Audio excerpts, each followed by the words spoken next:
জানাই। আমি সরাসরি বিষয়ের মধ্যে ঢুকে পড়ি, যেহেতু অনেকটা সময় টেকনিক্যাল কারণে নষ্ট হয়ে গেল। এখানে জাস্ট আমি একটু টেকনিক্যালি সবাইকে রিকোয়েস্ট করব, যে সমস্ত ছাত্ররা আছেন তারা কেউ মাইক্রোফোন অন করবেন না, ভিডিও অন করবেন না। মহারাজ যারা নিয়ন্ত্রণ করছেন তাদের হাতেই এই নিয়ন্ত্রণ ক্ষমতা থাকুক। শ্রোতা যারা বৈদ্যুতিন জালের ওপারে আছেন, স্ক্রিনের ওপারে আমার কথা শুনছেন, তাদের কাছে অনুরোধ, কেউ ভিডিও অন করবেন না বা মাইক্রোফোন অন করবেন না, তাহলে অসুবিধা হবে। আমি মূল বিষয়ের মধ্যে ঢুকে পড়ছি। ভারসাম্যযুক্ত ব্যক্তিত্বের বিকাশের জন্য অনুকূল পরিবেশ, conducive environment for development of balance personality. এখানে দুটো বিষয় আছে, পার্সোনালিটি এবং এনভায়রনমেন্ট, দুটো হাত ধরাধরি করে চলে। আমি একটু সংক্ষিপ্ত করতেই হবে, কারণ যেহেতু অনেকটা সময় নষ্ট হয়ে গেছে। আমরা প্রথমে ডিফাইন করে নেব ব্যক্তিত্ব কি, তারপরে ডিফাইন করব পরিবেশ কি, তারপরে আমরা আলোচনা করব পরিবেশ কিভাবে আমাদের ব্যক্তিত্বকে প্রভাবিত করে এবং এই পরিবেশকে কতটা আমরা কারেকশন করতে পারি, পরিবেশকে কতটা নিয়ন্ত্রণ করতে পারি বা পারি না। কারণ যে কোনো পরিবেশ হচ্ছে ব্যক্তিত্ব বিকাশের আঁতুড় ঘর। পরিবেশকে বাদ দিয়ে মানুষের ব্যক্তিত্ব গড়ে উঠতে পারে না। তাহলে প্রথমে আমরা ডিফাইন করব যে ব্যক্তিত্বটা কি। How do we define balance পার্সোনালিটিটা কি, ব্যক্তিত্বটা কি, ব্যক্তিত্ব কোথা থেকে এলো, কে কিভাবে ডিফাইন করেছে। তো ব্যক্তিত্ব এসছে, এটা আমরা সবাই জানি, ল্যাটিন ওয়ার্ড পার্সোনা। আবার পার্সোনা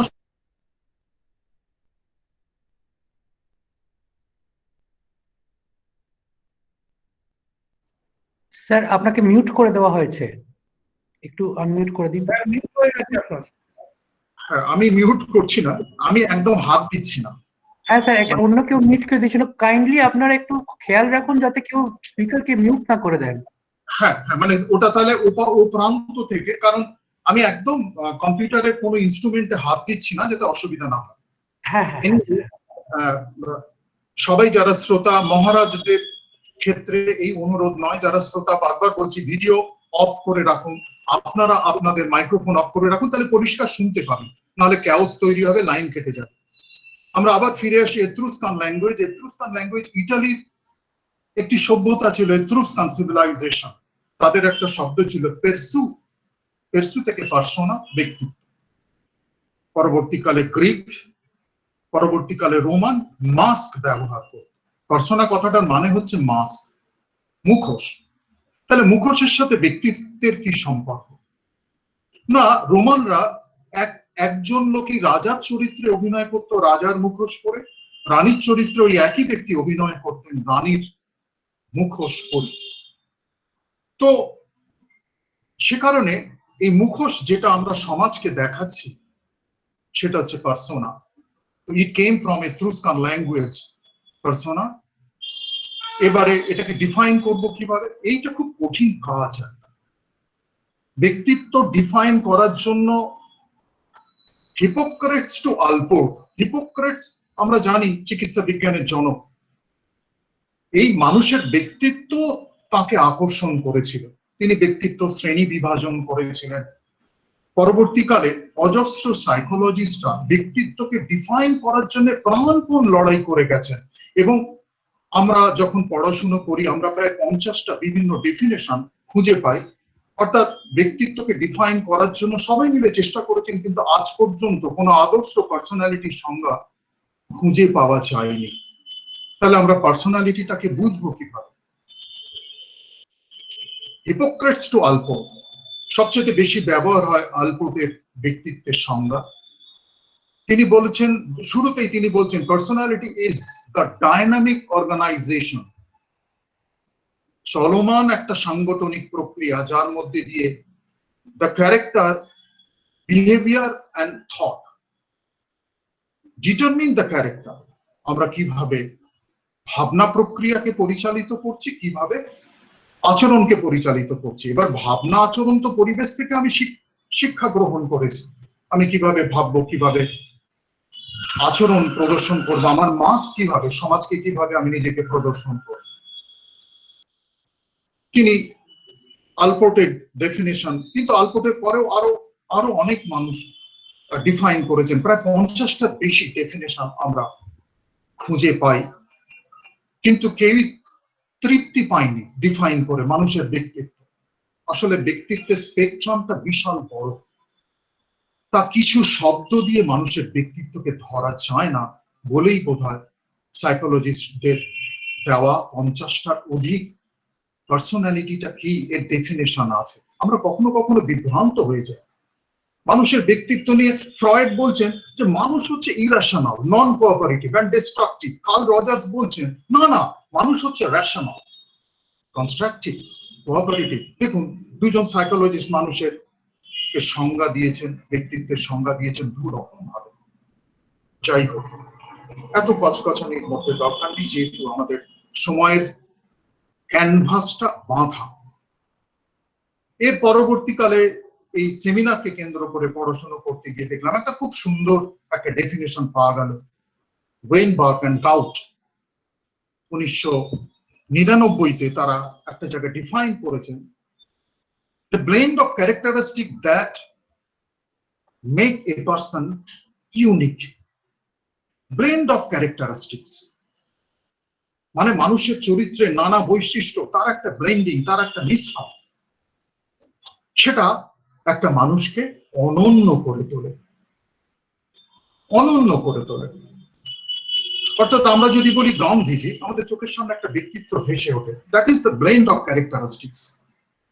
কতগুলো অদ্ভুত অদ্ভুত উপাদান, তাদের অনুভব, তাদের আচরণ, তাদের থটস, এগুলো মিলে একটা ব্লেন্ডিং তৈরি করে ব্যক্তিত্বের রং, রূপ, গন্ধ, সেটা আমরা অনুভব করতে পারি।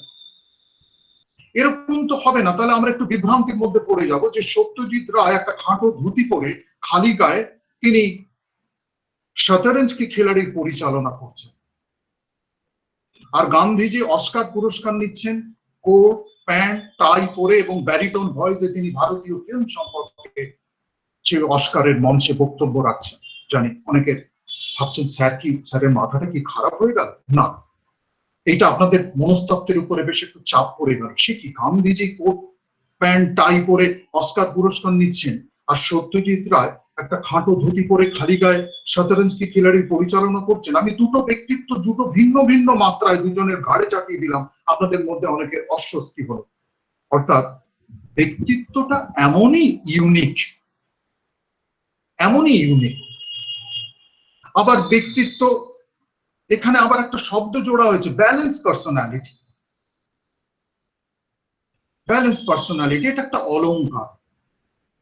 পৃথিবীতে ব্যালেন্স পার্সোনালিটি বলে এক সাচ কিছু হয় না।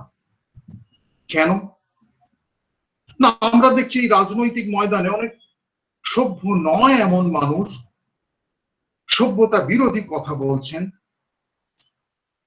এটা এই প্রসঙ্গটাকে ব্যাখ্যা করার জন্য আমার কোনো রাজনৈতিক মতবাদ প্রচারের জন্য আমি কোনো কথা বলছি না, কিন্তু তারা তুমুল জনপ্রিয়।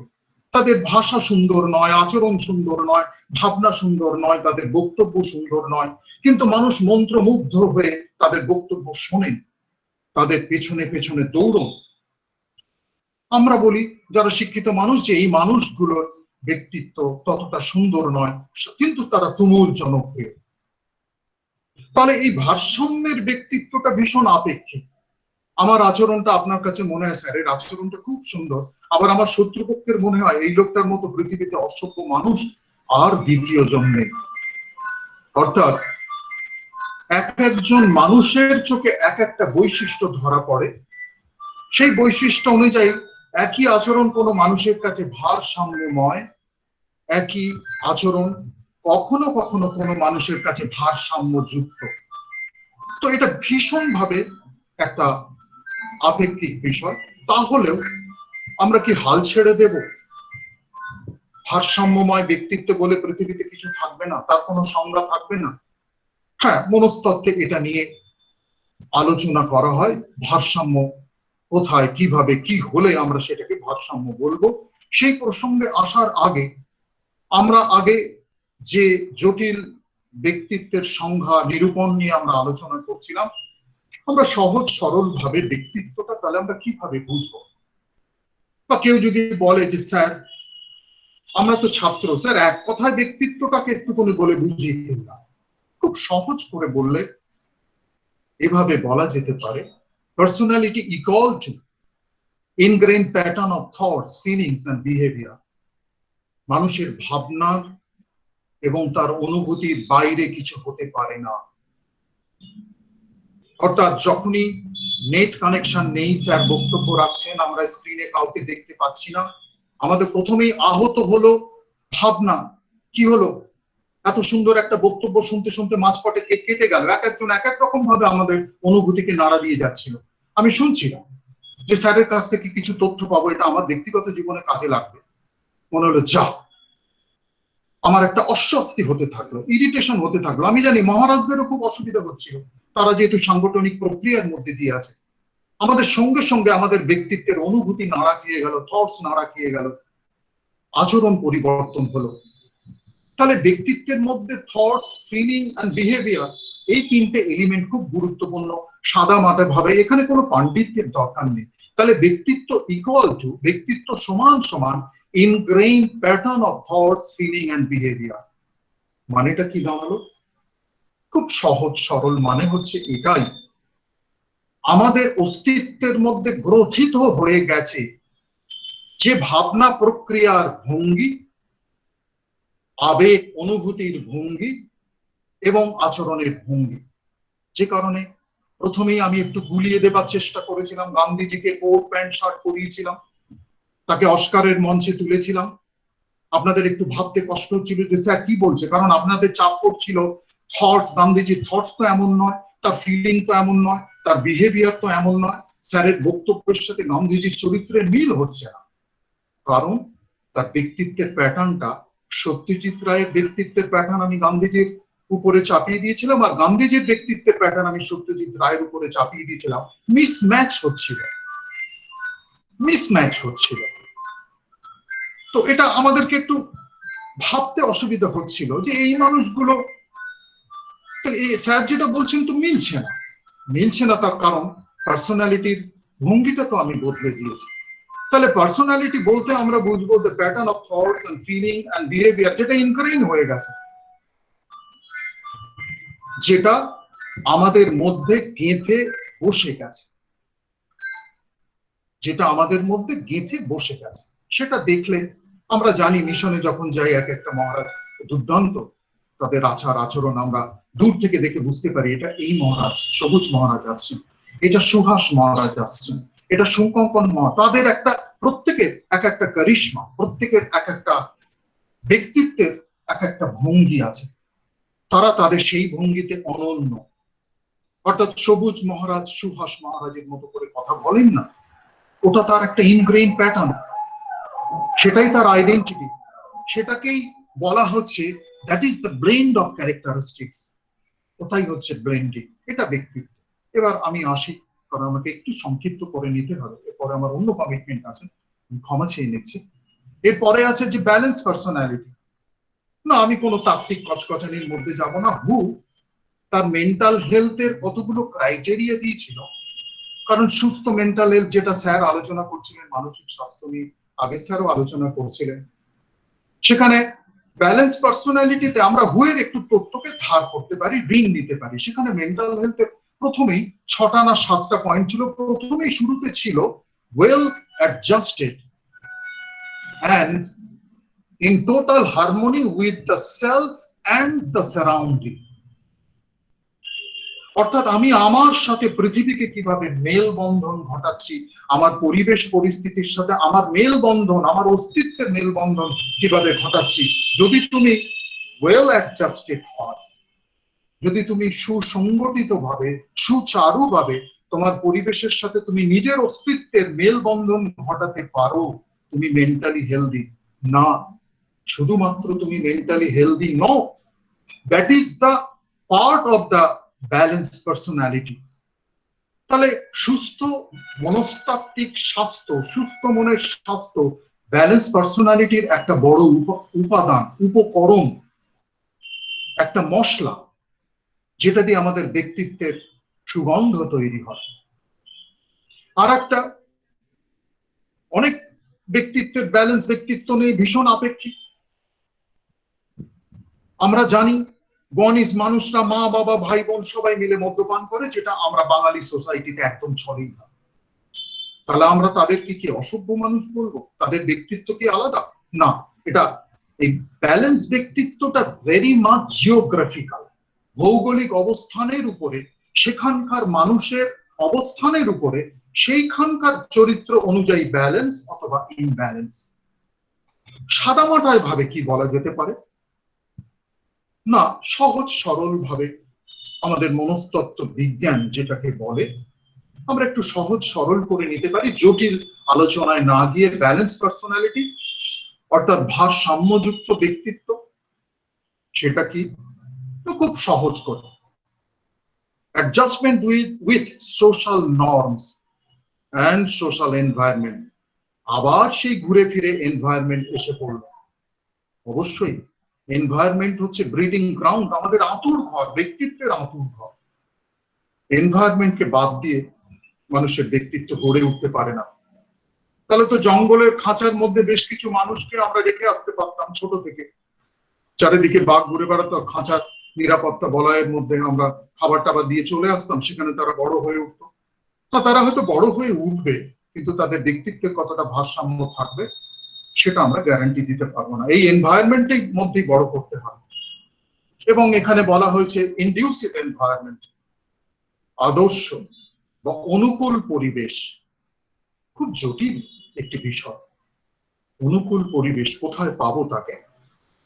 সবটাই কি আমাদের হাতে থাকে? কিছু বাই ডিফল্ট এনভায়রনমেন্ট থাকে, সেই প্রসঙ্গে আমি পরের ধাপে আসছি। আমি প্রায় শেষ পর্বের মুখোমুখি। ব্যালেন্স পার্সোনালিটিতে সাদামাটা ভাবে বলা হচ্ছে সামাজিক রীতিনীতিগুলো মেনে চলো। তুমি যখন পশ্চিমবঙ্গে আছে, পশ্চিমবঙ্গের রীতিনীতিগুলো মেনে চলো, তোমাকে গোয়ানিজ রীতিনীতি মানতে হবে না। When you are in Rome, be Roman. When you are in Bengal, be Bengali. আর সোশ্যাল এনভায়রনমেন্ট, সামাজিক রীতিনীতি। এবার সোশ্যাল এনভায়রনমেন্ট একটা বিশাল সাবজেক্ট, বিশাল তার স্পেকট্রাম। সে যাই হোক, সোশ্যাল এনভায়রনমেন্ট, এখন আমরা করোনার শতাব্দীর মধ্যে বাস করছি, একটা নতুন শতাব্দী আসছে। করোনা প্রায় 100 বছর ধরে, জানি না এটা চলবে কিনা, কত বছর চলবে আমরা কেউ জানি না। ইটস এ করোনা ডিকে, 10 বছর ধরে নি। তাহলে এই এনভায়রনমেন্টের মধ্যে আমাদের অ্যাডজাস্ট করতে হবে। পারছি কি? না, পারছি না। আমরা যে পারছি না তার বড় প্রমাণ ভারতবর্ষের প্রতিদিন প্রতিনিয়ত করোনা আক্রান্ত রোগীর সংখ্যা বেড়ে যাচ্ছে। তার কারণ আমরা অনেকেই এই সোশ্যাল অ্যাডজাস্টমেন্ট করতে পারছি না, অনেকে মুখে মাস্ক ব্যবহার করছি না, অনেকে হাত স্যানিটাইজ করছি না। তো তার ফলে এই সোশ্যাল এনভায়রনমেন্টের সাথে আমরা অ্যাডজাস্টমেন্ট করতে পারছি না। নানা কারণে মানুষ বাধ্য হয়ে এই করোনা পরিবেশের মধ্যে দিয়ে তাদেরকে বার হতে হচ্ছে, আক্রান্ত হতে হচ্ছে। আমরা সবসময় পরিবেশ, কারণ এটা বাই ডিফল্ট, করোনা এখন বাই ডিফল্ট, এটা আমাদের হাতে নেই। যেগুলো আমাদের হাতে আছে সেগুলো আমরা মানতে পারি, মুখে মাস্ক দেওয়া, হাত স্যানিটাইজ করা, নিজেকে সুরক্ষিত রাখা। This is social correction. আসবে এই প্রশ্ন। তাহলে সাদামাটা ভাবে আমরা সামাজিক প্রাণী, সমাজকে বাদ দিয়ে কখনো ব্যক্তিত্ব হবে না। কেন? এককভাবে ব্যক্তিত্ব গড়ে ওঠে না। আমরা যদিও আপ্রান্ত চেষ্টা করে যাচ্ছি, টোনাটুনি আর টুনটুনির সংসার, মা বাবা আরেকটি মাত্র সন্তান আর 4টে দেয়াল, 500 বা 1000 স্কয়ার ফিটের ফ্ল্যাট, তার মধ্যে এক একটা পরিবার বড় হচ্ছে। বড় হচ্ছে, মানুষ কি হচ্ছে, এই প্রশ্নটা উঠেছে। তো আজকের এই হেডিংটা অসাধারণ, অসাধারণ এবং খুব নিষ্ঠুর একটা বিষয়, আজকের দিনে খুব প্রয়োজনীয় বিষয়, কিন্তু স্পেকট্রাম বিশাল বড়। 15 মিনিট বা 20 মিনিটটা যথেষ্ট নয়, তবুও তো আলোচনা হচ্ছে। মানুষ, আমরা ভাবছি কোন পরিবেশ দিলে সন্তান সুস্থ হয়ে উঠবে। কোনো না কোনো জায়গা থেকে তো কাজটা শুরু হওয়া উচিত। আমরা মনস্তাত্ত্বিকরা তো ভীষণভাবে আক্রান্ত এই সমস্ত ভাবনা চিন্তা, কিন্তু কিছুই করতে পারছি না। কিন্তু এই ধরনের আলোচনা যত হবে, মানুষের চোখ খুলবে, আই ওপেনিং এর কাজ করবে।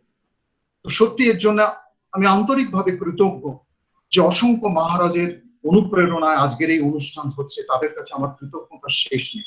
এবং যার মাথার থেকে a conducive environment for development of balance personality বার হয়েছে, তাকে আমি স্যালিউট জানাই।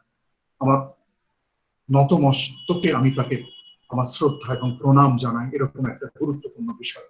আমরা আবার ফিরে আসি। কারণ আমরা সামাজিক প্রাণী, উই আর সোশ্যাল অ্যানিমাল। কারণ কি না, এটা জিনের মধ্যে রয়েছে, জেনেটিক্যালি এন্ডোর্স। সহস্র বছরের যে জিনের মধ্যে মাস আনকনসাস, ইউংয়ের ভাষায় পৃথিবীর সমস্ত মানুষের, আমাদের আনকনসাস এর মধ্যে সমাজবদ্ধতা, এটা জেনেটিক্যালি ইনডিউসড হচ্ছে, বংশ পরম্পরায় এটা ইনডিউসড হয়ে যাচ্ছে। আমরা সামাজিক হতে পারি, আমি ইন্ট্রোভার্ট, কারোর সাথে ততটা মেলামেশা করি না, কিন্তু সমাজ ব্যতি রেখে আমি বাঁচবো না। তাহলে আমাকে সামাজিক রীতিনীতি এবং সমাজ এবং সারাউন্ডিংস এর যে এনভায়রনমেন্ট, আমার চারপাশের যে পরিবেশ বা সামাজিক যে পরিবেশ, সেই পরিবেশের সাথে আমি যদি মানিয়ে চলতে পারি সহজ সরল ভাবে, আমার ব্যক্তিত্বটা ভারসাম্যময়। যারা মানিয়ে চলতে পারে না তাদের তখন চিকিৎসার দরকার হয়, মানুষ তাদেরকে পরিত্যাগ করে, অসুস্থ বলে প্রতিপন্ন করে। এরকম অজস্র মানুষ আমরা দেখতে পাই আমাদের চারপাশে, যারা এই পরিবেশ পরিস্থিতি সামাজিক রীতিনীতির সাথে মানিয়ে চলতে চায় না। হ্যাঁ, আবার অনেক মানুষ আছে প্রগতিশীল মানুষরা, তারা সোশ্যাল রিচুয়ালস মানেন না, কিন্তু তারা অনেক সামাজিক রীতিনীতি মানেন, সেটা অন্য প্রশ্ন, কন্ট্রোভার্সি বাড়াতে চাইছি না। এবার চলে আসি, 5 মিনিটের মধ্যেই শেষ করতে হবে, সেটা হলো এনভায়রনমেন্টাল ফ্যাক্টর, যার মধ্যে আমরা বড় হই। এবার এনভায়রনমেন্টাল ফ্যাক্টর, যেখানে বলা হয়েছে কন্ডিউসিভ এনভায়রনমেন্ট, আদর্শ এনভায়রনমেন্ট কি হতে পারে, যেখানে একটা বাচ্চা শৈশব থেকে বেড়ে উঠবে, নিখুঁত ভাবে বেড়ে উঠবে। না, নিখুঁত মানুষ বলে পৃথিবীতে কিছু হয় না, নিখুঁত মানুষ হওয়া দরকারও নেই। মানুষের মধ্যে আলো এবং অন্ধকার থাকলে একটা পূর্ণাঙ্গ মানুষ তৈরি হয়। একটু অন্ধকার দরকার, নারে তার আলোটা চোখে পড়ে না। আমরা এনভায়রনমেন্টাল ফ্যাক্টর একটা ভীষণ বড় বিষয়, তার মধ্যে কতগুলো ফ্যাক্টর আমি উল্লেখ করে সরে যাব, কারণ সেগুলো এখানে আলোচনা করা যাবে না। যেমন জেনেটিক্যাল ফ্যাক্টর, আমি যদি ইন্ট্রোভার্ট হয়ে জন্মাই, আমার মা বাবা দুজনে ইন্ট্রোভার্ট হলে আমি ইন্ট্রোভার্ট হবো, মা বাবা এক্সট্রোভার্ট হলে আমি এক্সট্রোভার্ট হবো। এটা একটা ব্যক্তিত্বের কাঠামো নিয়েই আমি পৃথিবীতে জন্মগ্রহণ করছি। নেচার ভার্সেস নার্চার, সারা পৃথিবীতে ভীষণ মাল্টি-মিলিয়ন ডলার প্রশ্ন। নেচার, আমার জেনেটিক্যাল এন্ডোর্সমেন্টটা কি খুব গুরুত্বপূর্ণ, না আমার মা বাবা কিভাবে প্রতিপালিত করছে গুরুত্বপূর্ণ? না, এর কোনো সমাধান সূত্র আসেনি, তার কারণ দুটোই গুরুত্বপূর্ণ। Nature is important as well as nurture is important. আমি কোন ধরনের জেনেটিক্যাল এন্ডোর্সমেন্ট নিয়ে পৃথিবীতে জন্মগ্রহণ করেছি এবং কিভাবে আমার মা বাবা প্রতিপালন করছে, দুটো প্রক্রিয়ার রাসায়নিক বিক্রিয়ার ফলে আমার ব্যক্তিত্বটা গড়ে উঠছে। It's a chemistry of psychology, psychological chemistry. আমি এটা নিয়েও আলোচনায় যাব না। আর একটা হচ্ছে past life experience. Past life কি গত জন্ম? না, আমি গত জন্মের বিষয়ে আলোচনা করছি না। পাস্ট লাইফ মানে আমাদের শৈশব। কেন পাস্ট লাইফ এক্সপিরিয়েন্স? না, এখানে একটা তত্ত্ব আছে মনস্তত্ত্বে, সেটা এক লাইনে বলে ফেলা ভালো। মানুষের ব্যক্তিত্বর স্কেলিটনটা তৈরি হয়ে যায়, তার কঙ্কালটা তৈরি হয়ে যায় 7 বছরের মধ্যে। খুব গুরুত্বপূর্ণ বিষয়।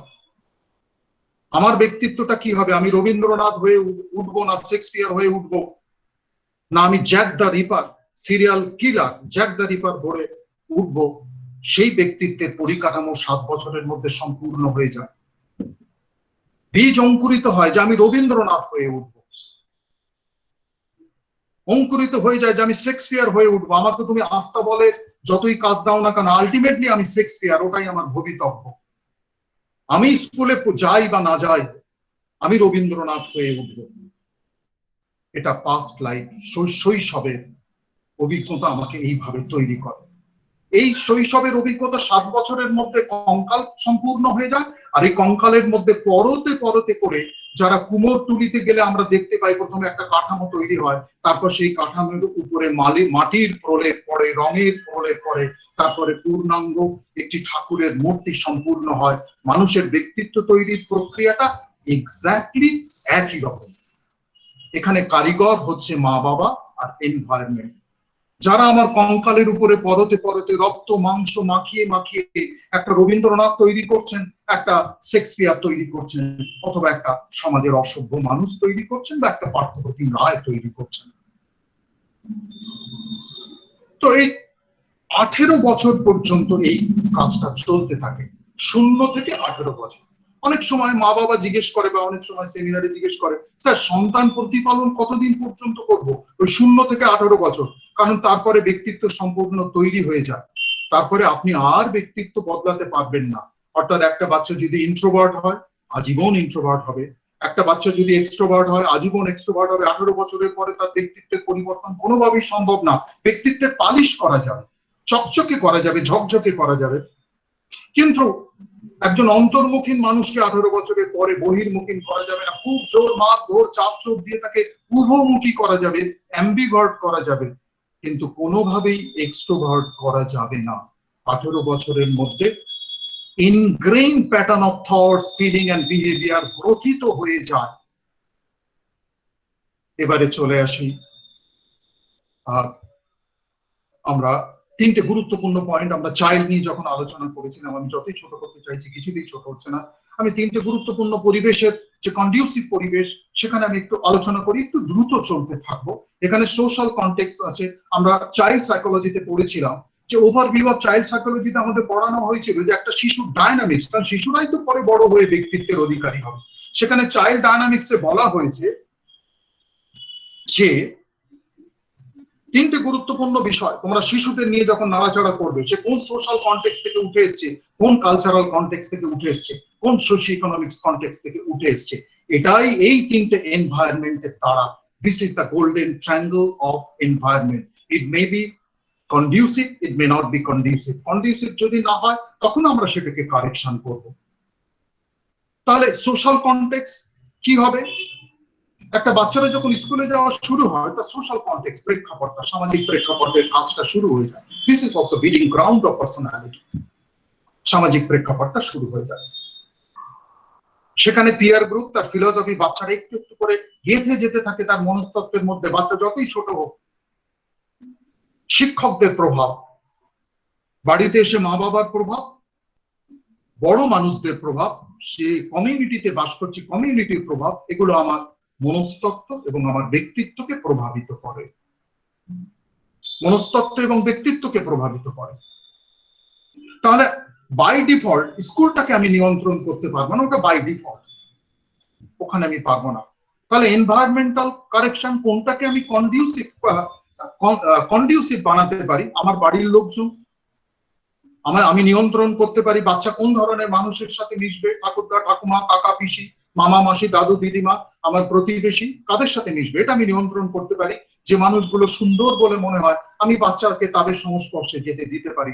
সোশ্যাল ইন্টারাকশন বিরাট বড়। ভাইগৎস্কি এখানে বলে গেছে, more social interaction means more social interaction precedes development.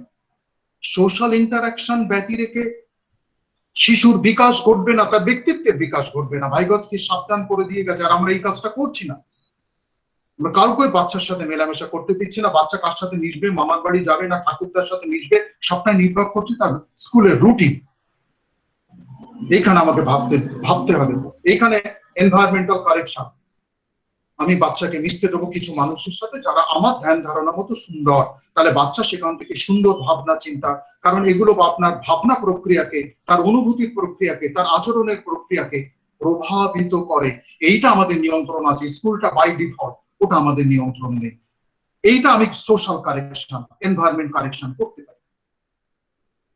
এটা কাদের সাথে মিশতে দেবো বা দেবো না, এটা আমি নিয়ন্ত্রণ করতে পারি। কিন্তু বাচ্চাকে সব মানুষদের সাথে মিশতে দিতে হবে, না হলে বাচ্চার ব্যক্তিত্বের বিকাশ হবে না। এই মিশতে দেওয়াটা আমার হাতের মুঠোয়। নেক্সট হচ্ছে কালচারাল কনটেক্সট।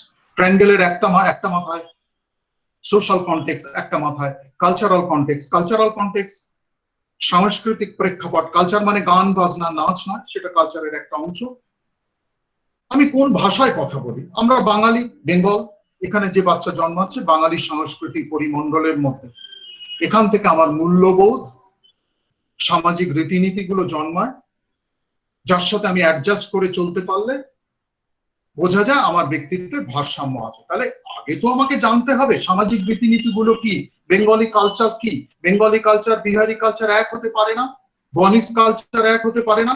আমরা বলি এটা গণিস সংস্কৃতি, এটা মহারাষ্ট্রের সংস্কৃতি, এটা গুজরাটের সংস্কৃতি, এটা বাঙালি সংস্কৃতি। কেন বলি? প্রত্যেকটা সংস্কৃতির একটা নিজস্ব রং, রূপ, গন্ধ আছে। সেই গন্ধ আমাদের রং, রূপ, গন্ধ আমাদের ব্যক্তিত্বকে সমৃদ্ধ করে। সত্যজিৎ রায় যখন লিজিয়ন অফ অনার নিয়েছিলেন বাঙালি পোশাক পরে, তিনি প্রমাণ করেছিলেন আমি প্রথমে বাঙালি, তারপরে ভারতীয়, বা আমি ভারতীয় এবং বাঙালি। This is our identity. তো এই আইডেন্টিটি আমাদের ব্যক্তিত্বকে সমৃদ্ধ করে।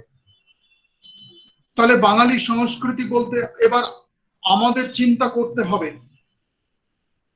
আমরা এই বাঙালি সংস্কৃতি বাচ্চাকে কতটা তার গেঁথে দেবো তার মনের মধ্যে। আমি একটা উদাহরণ দেবো, ততটা হয়তো সুন্দর উদাহরণ নয়। আমরা ছোটবেলায় জন্মদিন পালন করতাম, মা শুধুমাত্র এক বাটি পায়েস করতো, সব ভাই বোনরা আত্মীয় স্বজনরা মিলে পায়েসটা খেতাম, ওটাই জন্মদিন। পরবর্তীকালে আধুনিক হলো যখন, আমরা আমাদের বাচ্চার ক্ষেত্রে বাচ্চারা বলতো যে না, দু চারজন আমাদের বন্ধুকে নেমন্তন্ন করবে, একটু কেক কাটা হবে, একটু ডেভেলপমেন্ট হবে। এটা সবই বাঙালির সংস্কৃতি। কিন্তু আমরা দেখেছি আবেশ বলে একটি ছেলে মারা গেল, তিনি বগলে একটি বিশেষ বটল নিয়ে ঘোরাফেরা করছিলেন, অন্য এক বন্ধু তাকে নিমন্ত্রণ করা ছিল না, অন্য এক বন্ধুর সাথে তিনি গেছিল, বিশেষ একটি বটল, পানীয়ের বটল নিয়ে বগলে দৌড় ঝাঁপ করতে গিয়ে ভেঙে পড়ে তার শিরা কেটে যায় এবং তিনি মারা যায়। এটা কি আমাদের বাঙালি সংস্কৃতি? আমরা মা বাবা কি এই জায়গাটা কারেকশন করব না? যদি আপনি কারেকশন না করেন, তাহলে ওটা আর কন্ডিউসিভ এনভায়রনমেন্ট থাকছে না, নন কন্ডিউসিভ এনভায়রনমেন্ট। তাহলে যে মা বাবারা আছেন, যারা আমার কথা শুনছেন, যদি মা বাবা কেউ থেকে থাকেন, অনুগ্রহ করে খেয়াল রাখবেন, তারা এই জায়গাটা নিয়ন্ত্রণ করবেন, কোন বাঙালি সংস্কৃতি আপনি বাচ্চার মননে ঢুকিয়ে দেবেন। নেক্সট লাস্ট পয়েন্ট যেটা বলে শেষ করবো, সোশিও ইকোনমিক কনটেক্সট। এই প্রসঙ্গে বলিনি, এই ট্রায়াঙ্গলের সোশ্যাল কনটেক্সট, কালচারাল কনটেক্সট এবং সোশিও ইকোনমিক্স, আর্থসামাজিক কনটেক্সট, এই তিনটে কনটেক্সট পরস্পরের উপরে প্রতিক্রিয়া ঘটায়, সোশিও ইকোনমিক্স কনটেক্সট হচ্ছে আমার মা বাবার কতখানি পড়াশুনো, আমার মা বাবার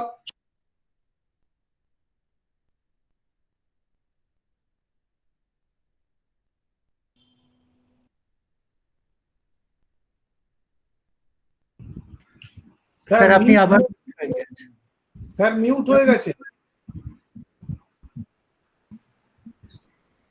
অর্থাৎ আমার মা বাবার শিক্ষা দীক্ষা, তাদের ব্যক্তিত্ব, তারা কি চাকরি করেন, কোথায় আমাদের বাসস্থানটি গড়ে তুলেছেন, এটা সোশিও ইকোনমিক্স এর বিষয়।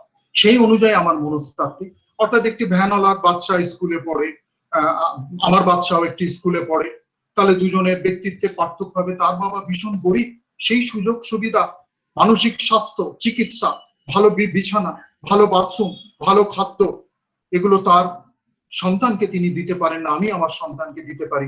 এগুলো আমাদের ব্যক্তিত্বকে প্রভাবিত করে। কিন্তু এমনটা যদি হয়, আজকে আমরা দেখি গরিব ভ্যানওয়ালা, রিক্সাওয়ালা তাদের সন্তানকে পড়াশোনা করাচ্ছেন। এই তো উদাহরণ আছে কালকে, দুটো মুর্মু, তারা সাঁওতাল, দুটো মেয়ে স্ট্যান্ড করেছে। ভাবতেও গর্ব হয় যে কোন শ্রেণীর মানুষ। কেন?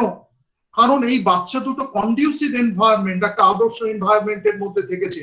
এখানে কে সাঁওতাল, কে হিন্দু, কে মুসলিম বড় কথা নয়, কন্ডিউসিভ এনভায়রনমেন্ট দিলে মুর্মুও রবীন্দ্রনাথ ঠাকুর হয়ে উঠতে পারে।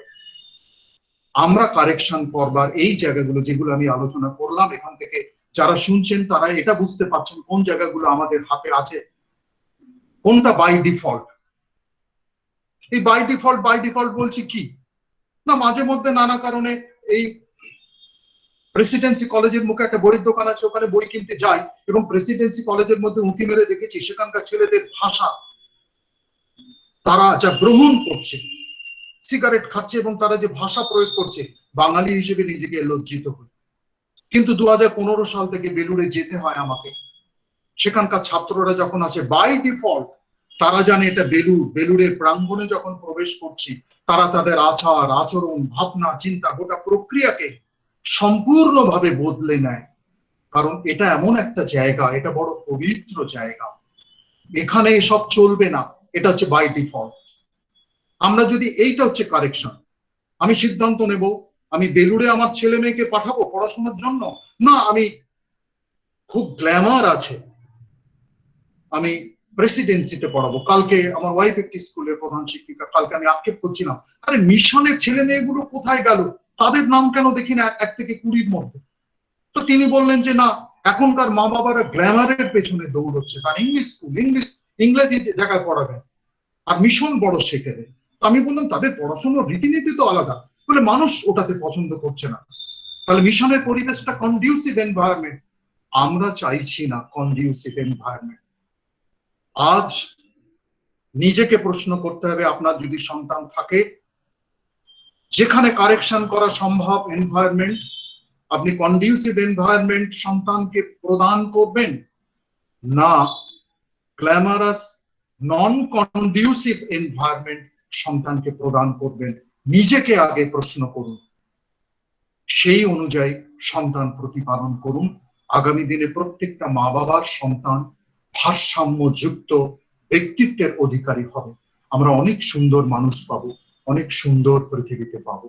এটা বলে আমি শেষ করি, সবাইকে প্রণাম জানাই। আমি বোধহয় সময় থেকে বেশি সময় নিয়ে নিলাম, ক্ষমা চাইছি। মহারাজ, আমি আর চাইছি না, এখানেই শেষ করি।